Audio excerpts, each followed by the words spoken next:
we're gonna have some fun. That insecurity was like deep rooted into me, and sometimes it still exists. I need to sit before this next question. Do I make more than the average college student? Probably. Right when he puts down the money, he was like, we gotta go. You'd be surprised, this has happened to me a few times. I'm gonna feel this when I get up. Hey guys, what's up and welcome back, or welcome to my channel if you're new. If you are new here, hey, what's up? My name's Dani, and today we're doing something a little bit different. I've been doing YouTube for 7 years now, and in that time, I've done lots and lots of Q&As, and I've answered what my favorite color is one too many times. So I asked you guys on Instagram to ask me some questions, and I told you not to hold back. Ask me anything that you want, and you guys definitely delivered. So if you guys want to be involved in the next video like this, make sure to go follow me on there. Subscribe if you have yet to do so. Maybe grab a drink so you can drink with me. And with all that being said, let's do it. One question that I got a few times was, what is my type? And this is a lot of fun. I've never actually answered a question like this. So we can cover personality and looks. As for personality, I tend to be really attracted to extroverts, guys who, when they walk into a room, they have a bunch of friends and people get super excited to see them. I like people who can think quick on their feet and have good banter. Also people who ask good questions. I find that really, really attractive. And then as for looks, obviously every guy that I've talked to doesn't look like this, and that's totally fine. It's more so just my ideal type. But I tend to be really attracted to guys with darker hair, tan skin preferably, and light eyes. Another good question that I got is, what are some of my turn-ons and turn-offs? I love this question. I'm assuming this is also having to do with dating and guys, so I'll just answer it from that perspective. But as for turn-ons, that's an easy one. Confidence is super, super attractive to me. A guy who is really comfortable in his own skin and has no problem going out of his way and coming up and talking to me, either at a party or a bar or just like on campus at school. I don't know. I don't think I'm an intimidating person, but still I think it's intimidating to talk to someone that you're potentially interested in, period. So a guy who can just come up to me out of the blue and start up a conversation, that makes them 10 times more attractive. As for turn-offs, I guess this kind of goes hand in hand with confidence in a weird way, because there's a very fine line between confidence and cockiness, and I can spot that line from a mile away. So guys who are cocky and arrogant and think that the world revolves around them, that is very unattractive to me. And you'd be surprised, this has happened to me a few times, but guys who try and flaunt their money to impress me is just so beyond unattractive. I, on multiple occasions, had guys put their arms around me and purposely put their bank accounts in front of my face because they thought that if I saw how much money they had, it would make them more attractive. And I get that that might work on some people, and more power to them, but I'm just not one of those girls. I have a lot of really fun dating and boy questions in here, but I kind of want to space them out. So I'll first answer 2 questions that are pretty basic, but I get asked quite often. The first of which is, how tall am I? I can't tell if people think I'm short or tall, so you guys can let me know, but I am 5'8". I ideally would love another inch on me, which is why I love wearing heels.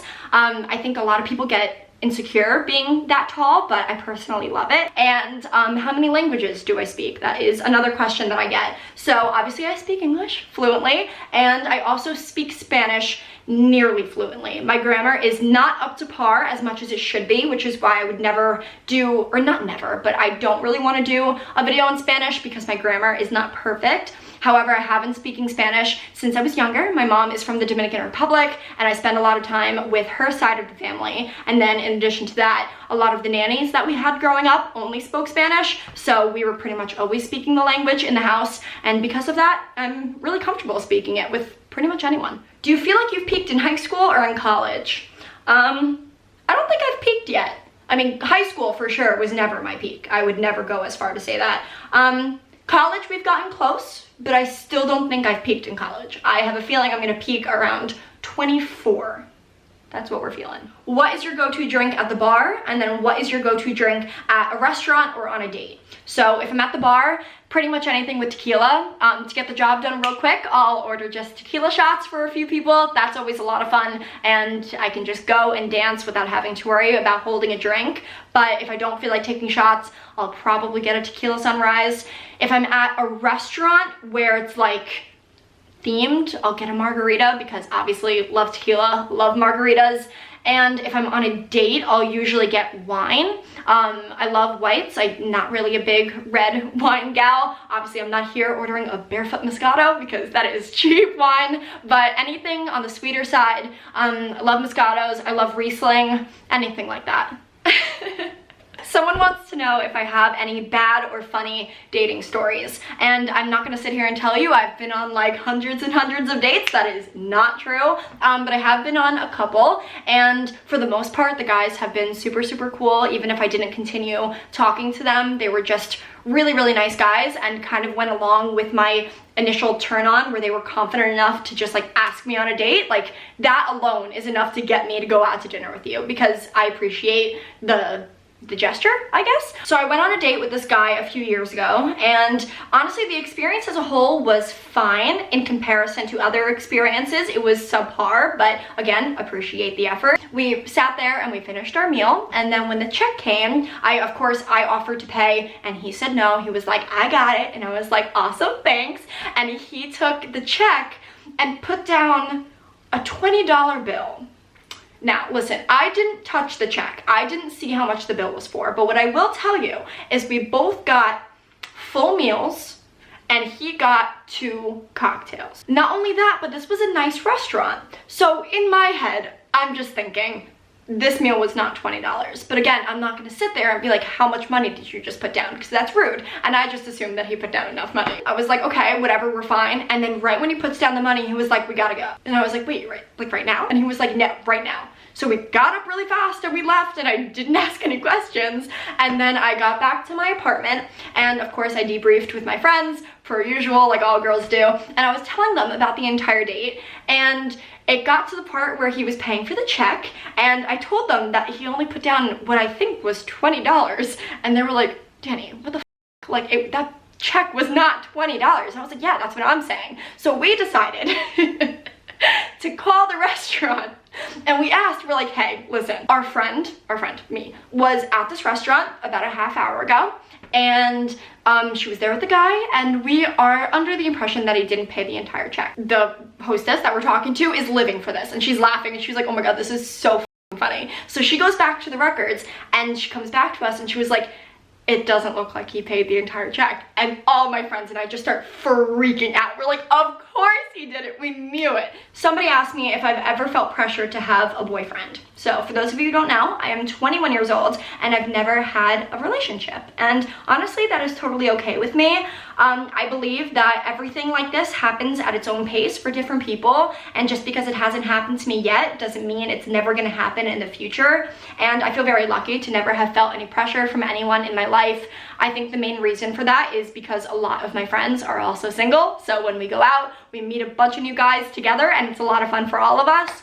And then with my parents, they've always been really good about not giving me any pressure. I think it's just because they also know that it'll happen for me eventually, and that's always just kind of how I lived my life. And I don't try and rush anything. I don't try and follow like societal norms where it's like you need to do this by this age and that by that age. It's just, it happens at different times for different people, and when it's meant to happen for me, I will be sitting here waiting. Another great question. You guys are killing it.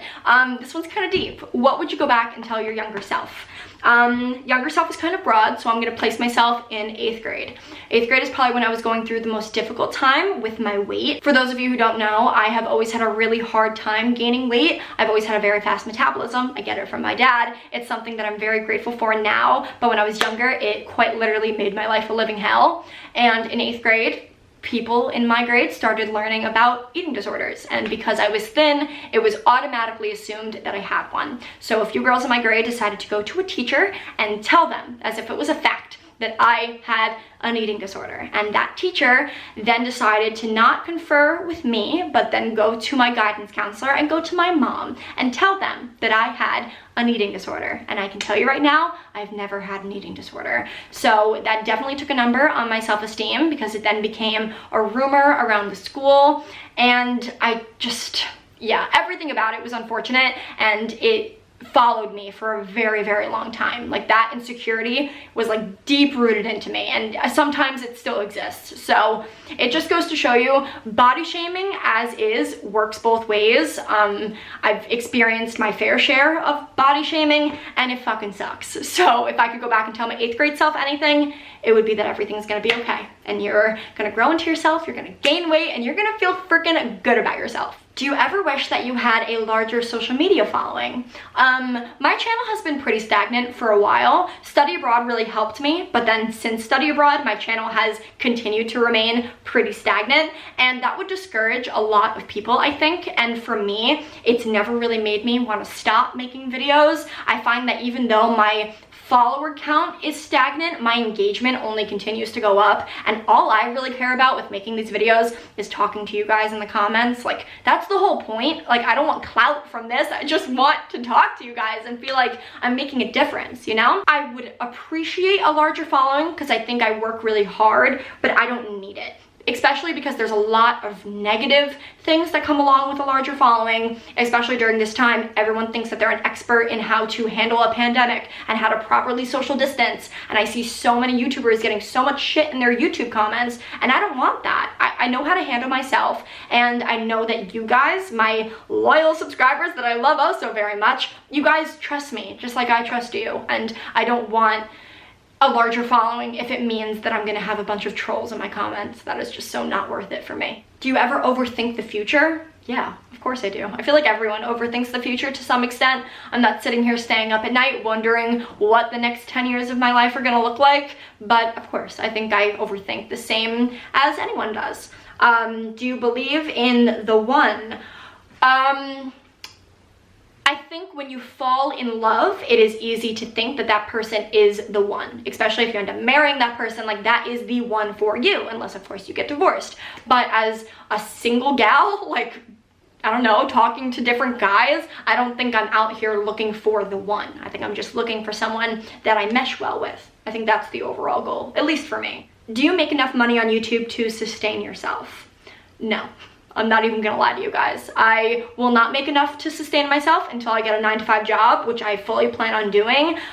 Do I make more than the average college student? Probably, but I will not be moving to New York City before I get a full-time job, because that's just not realistic for me, and that is totally okay. I think I make enough to make me happy, and that doesn't really take much. Are you satisfied with where you are in life right now? God, what a deep little question. I mean, are we all really satisfied with the lives that we're living in the pandemic? Probably not, but I know that post-pandemic and pre-pandemic, like, I'm living a pretty good life. I really am. I'm satisfied with my health and my family and friends' health. I have a roof over my head, I have this glass of wine, and that's pretty much all I need. I'm gonna feel this when I get up. I will tell you that right now. And that, ladies and gents, concludes what is probably my favorite video that I filmed all year. I had so much fun doing this for you guys. If you guys enjoyed it as much as I did, make sure to let me know in a comment. You guys can feel free to answer any of the questions I answered in the comments down below as well. I want to bond with you guys, get to know you a little bit more. That'll be a lot of fun. But for now, make sure to subscribe if you've yet to do so. Follow me on Instagram, just for fun. Why not? And I'll talk to you guys very soon in my next video. Bye!